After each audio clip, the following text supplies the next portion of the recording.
Hey guys, HDV here and welcome to a brand new video. Today we've got some pretty interesting things to go over. We have some new Pokemon Presents theories to take a look at. A new Pokemon Classics collection rumor has also popped up, and then we also have some new Nintendo Switch 2 updates to cover as well. A lot of things to break down today, so if you're excited for the video, drop a like down below, leave a comment, subscribe if you're brand new, and let's get into the video.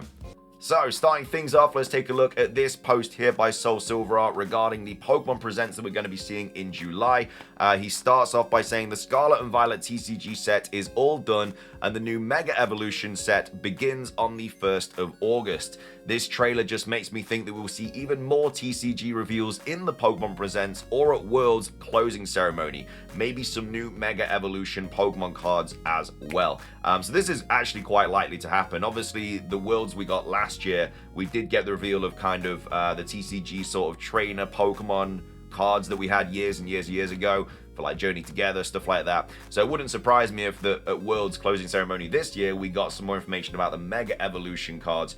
But what would be cool is if they drop like a new Mega Evolution for Legends ZA and then they drop some new TCG for it, because they're not going to drop it in TCG and then reveal it for Legends ZA. They're going to do it the other way around. And I know that Legends ZA is kind of like the big thing, so that would be at the end, just like a Pokemon Presents would be. But I think it'd just be a really cool thing to see this new Mega Evolution, you know, let's just say it's like Starmie or something, and then they drop like a new TCG card for it in this set. Also, I think it'd be a really cool way to get everyone so hyped as well. And we also have Soul Silver Art saying this is probably the cutest Ivysaur has looked ever, a majestic Ninetales. Ironically hilarious that they keep showing how epic and boss Inteleon is, and last they even made Mega Latias look good. They're making me like it. So yeah, they basically dropped this trailer showing off these kind of new Pokemon cards and stuff like that. But the main kind of thing that I'm taking away from this is the fact that, yeah, we might see it at Worlds, we might see it in a Pokemon Presents. Like, they know how big the Pokemon TCG is now. Like, Pokemon are not dumb. They know that whatever they do, they're going to outsell everywhere. You know, it's in a ridiculous demand right now.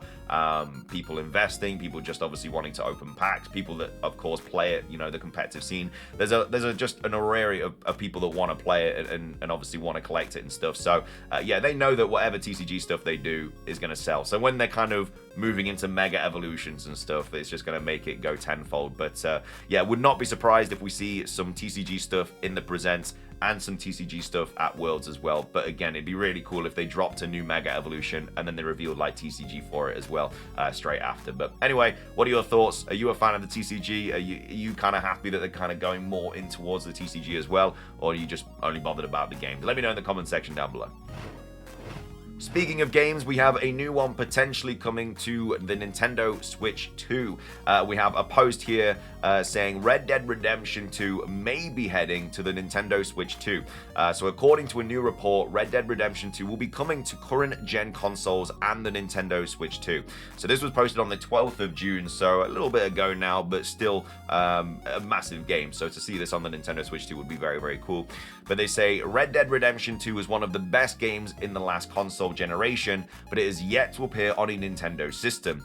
However, that may change later this year, as a new report suggests that Red Dead Redemption 2 is not only coming to the Nintendo Switch 2, but may also be getting a modern console update. And this is something perfectly that they could reveal in a Nintendo Direct. You know, it's been heavily rumored that we are going to be seeing a Nintendo Direct next month, and like I say, this would just be a really cool game to kind of drop in that as one of the big sort of third-party games, especially if it's getting like a big kind of console update as well.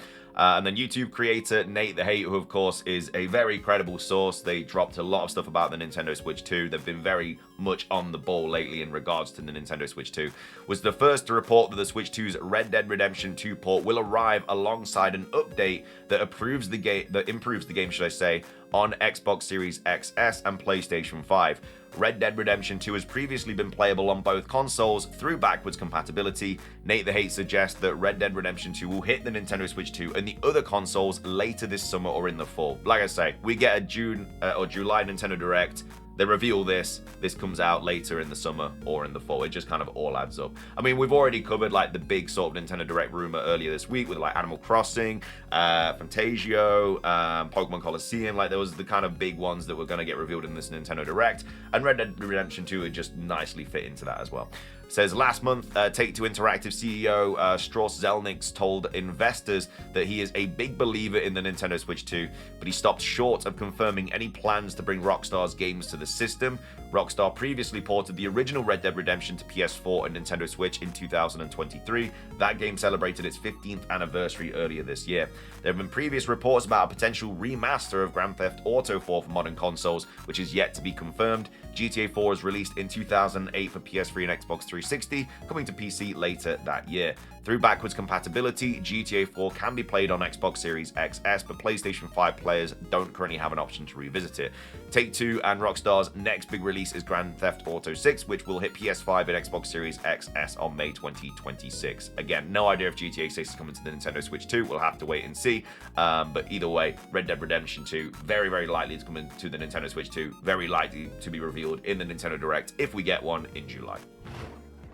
Moving on, we have a very big rumor to go over today regarding a Pokemon Classics collection coming to the Nintendo Switch 2. This was posted on the 22nd of July, titled Pokemon Classics, posted by Anonymous. I really hope this is true. I think we can all agree that a Pokemon Classics collection would just absolutely be incredible. In my opinion, they should have released it last year when we got no Pokemon games, because all they have to do is literally emulate the game on the Nintendo Switch 2, which would not be that difficult, I don't think. I mean, emulators are very easy. Well, I mean, I don't know how to do it, but there's so many emulators nowadays. You get it on your phone, you get it on your PC, you get it on your washing machine, you can get it in your car. Like, you can get literal emulators on everything now. I even see people playing it on their calculators and fridges and stuff like that. It's ridiculous. So you'd like to think they'd be able to port it onto the Nintendo Switch 2. So, yeah, they should have done it last year when it was obviously a massive drought for Pokemon. But apparently, it is on its way. I mean, it makes sense to drop it for the 30th anniversary, so that's maybe why they're doing it. Again, this is just a rumor at the end of the day posted on 4chan. It's probably false, but there is always that chance that they do drop some sort of Classics collection or old games on the Nintendo Switch 2. But anyway, take it with a grain of salt, but they're saying they're about to announce a collection of games called Pokemon Classics. They'll drop a volume every couple of months. Each volume contains all the mainline games of a generation. So Volume 1 and 2 will be $30. So that would be Pokemon Red, Pokemon Blue, Pokemon Yellow, Pokemon Gold, Pokemon Silver, Pokemon Crystal, potentially Pokemon Green, but obviously that was only ever released in Japan. And that will be $30, which that's pretty good. You get, Red, Blue, Yellow, Gold. You get 6 games, potentially 7. Also, I don't know if that also means like Pokemon Pinball and the Pokemon Trading Card Game and stuff like that. Does that mean that also spin-offs are going to be in that? I assume not, because they're just talking about generations. But let's say you get the 6 games there, $30. It's not bad at all. And then Volume 3, 4, and 5. So that would be Ruby, Sapphire, Emerald, Fire Red, Leaf Green. It'd be Diamond, Pearl, Platinum, Heart Gold, Soul Silver. And then it'd be Black and White 2. So that's what, 12 games for $50 each, which is a very, very good price. I'm buying those all day. $50 for like 12 old Pokemon games? That's ridiculous. And then Volume 6 and 7 will be $70 each. So that would be Pokemon X and Y, and Omega Ruby, Alpha Sapphire. It'd be Sun and Moon, Ultra Sun and Ultra Moon. And that'll be $70. So less games for more money in that situation. So if you want all of them, you're paying $150 for the 7 volumes. Which obviously leads up to the 3DS. You wouldn't do it for the Generation 8 games because you can still play on that on the Switch 2. During the next Pokemon Day, they'll... what will they do? They will announce a $150 physical collector's edition that comes with an art book and soundtrack collection. So I assume that would be a case with every game on it, every volume, and then you'd also get it'd be the collector's edition, and then you'd also get an art book and a soundtrack collection, which, I mean, $150, that's a lot of money. That's a lot of money. You're getting every old Pokemon game from every old generation, which is 20 plus games for $150. I mean, it's expensive, but you know what you're getting. You know you're going to enjoy the games. I mean, I'd do it. Like, obviously, people were unhappy about the Mario Kart World price and stuff. But I mean, that is a game that you don't really know if you're going to enjoy it or not. Like, yes, Mario Kart has always been a fan favorite, but a lot of people don't like this one because, it's a little bit more RNG, it's a little bit less kind of skill-based, and online is obviously crazy, but I feel like for 20 old Pokemon games that you've played, that you've loved, you're going to enjoy, especially if they have all the events and stuff, like if they have like Deoxys, Jirachi, all those old events and stuff on the old Pokemon games, then I think people would be okay with that price tag. Maybe not, I'm not sure, but I think for 20 plus Pokemon games, $150 isn't that bad, because you have to boil it down, so you're paying less than $10 for a game. You know, I don't know how many times it goes into 150, but you're paying like $7-8 for a Pokemon game. So when you kind of break it down to that, would you do that? Would you go out and buy Heart Gold for like $7? Of course you would. So you're just buying the rest of them. So if you break it down, I think it's very much fair, very much worth it. It says all the games have local connection, so not online connection, and are home compatible. With Nintendo Online, you'll be able to do online features for version 4 and beyond. Volumes 3 to 6 will have all expired events. It's just what everybody wants. This is just 100% what every single person wants. It is just a dream kind of coming true. I don't like the idea of the old games not being online though. I think that would be, hopefully you'd like to think that would be relatively easy to do.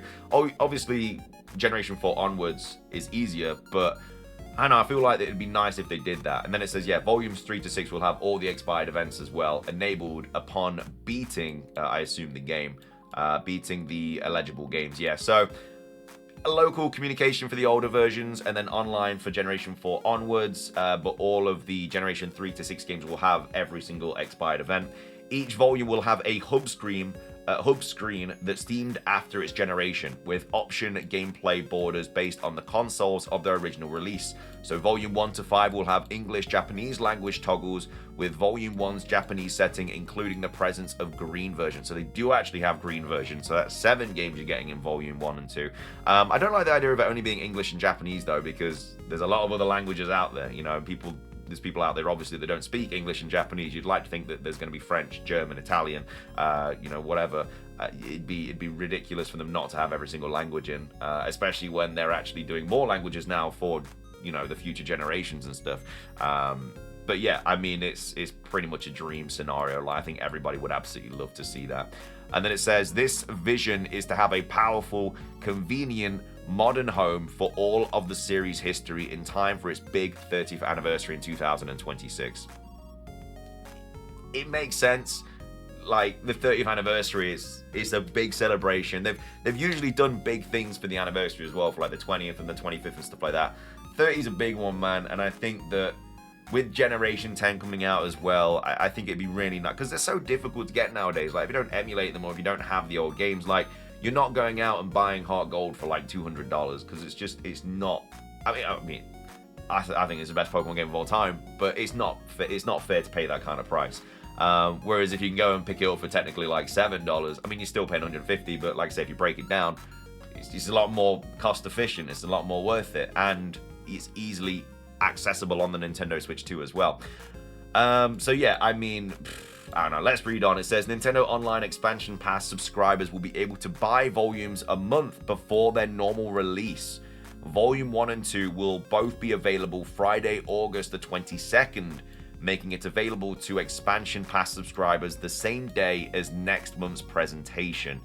Only the first 3 volumes will be available to Nintendo Switch 1 owners, with 4 to 7. I don't think that'd sit very well with everyone, but it'd be a very good way to get people. I mean, it'd be a very good way for people to get the Nintendo Switch 2, but it also means you wouldn't be able to get the Collector's Edition, right? I assume the Collector's Edition is only for the Nintendo Switch 2. Because if you can only play volumes 1 to whatever on the Switch 1, then you can't, unless, I don't really know. That doesn't really make sense to me right now. Collector's, yeah, okay, never mind. Collector's Edition being Switch 2 exclusive. Okay, so that makes a lot of sense. So you can buy the digital versions on the Switch 1, volumes 1, 2, 3 or whatever, and then 4 to 7 are only available on the Switch 2, but the Collector's Edition is only for the Nintendo Switch 2. Not all of this will be revealed during the presentation next month, but enough of it will be for the rest of my claims to be verified. I mean, bro, I'm backing you. I really hope that you're right about this. Like I say, $150 sounds like a lot, but I think 20 Pokemon games is worth it, especially when you get all the old events. You can play online, you can play locally. I think it definitely makes up for that price tag. And like I say, it's like $200 just to buy Heart Gold if you're going to buy the actual physical game. So you're buying, you know, that game for $50 more, and you're only getting Heart Gold. Like, yeah, it's nice, the nostalgia and stuff, playing it on the DS, whatever. But I think a lot of people that haven't experienced like Black and White, they haven't experienced Heart Gold and Soul Silver, they haven't experienced Ruby, Sapphire, Emerald, like they haven't experienced all these games because they're just so impossible to get hold of now unless you emulate them. So yeah, I mean, hopefully this is true. It's very unlikely. I mean, we've been talking about a classic collection for years now. People thought it was going to be for the 25th anniversary and stuff. And we've had games in the past as well. We had Red, Blue, Yellow, Gold, Silver, Crystal on the 3DS. But that's where it's kind of stopped. So they've done it before, and they know that, you know, it's sold well and stuff. And I think that if they just did a big collection like this, and I mean, even if they sold them separately, which seemingly is the case, you don't even have to buy them. Or maybe if you don't want to buy volume 4 to 6, you just want to buy volume, I don't know, 3 or whatever, then you can obviously go and do that. So I think it's definitely the way that they can do it, because then you can break it down into different kind of you know, ways of buying them and stuff. But I don't know, I'd definitely get the collector's edition, just because I'd love all the old games on the Nintendo Switch to easily be able to play any of them with all the expired events. I mean, that's what we all want. And I think $150, like I say, it's a lot of money when you say it out loud, but when you break it down, it's about $7, $8 for a Pokemon game. So I think, you know, like that, I think it's definitely worth it. I don't know, though. That's my thoughts on it. I hope it's true. We'll have to wait and see. I'd love a collector's edition. We'll have to wait and see if it's true, though. But what are your thoughts on this rumor? Do you think $150 would be too much? Or do you think that it'd be, you know, fair price to say, like, when you break it down, $7 to $8 for a Pokemon game? Let me know your thoughts on this rumor, though. Would you like it to be true? Let me know your thoughts on the Red Dead stuff. I know this is obviously a very well-liked game in the kind of grand scheme of gaming, so obviously it'd be nice to see this on the Nintendo Switch too. And then let me know your thoughts about the Pokemon Presents stuff as well. What are your thoughts on potentially seeing a new Mega Evolution for Legends EA, and then also for the TCG kind of in the same sort of presentation? But anyway, thank you for watching. If you enjoyed, drop a like. Let's try and hit 500. Like I say, really helps out the video, the channel. Leave a comment, subscribe if you're brand new, ring the notification bell for daily Pokemon content. Have a fantastic rest of your day, and until next time, peace.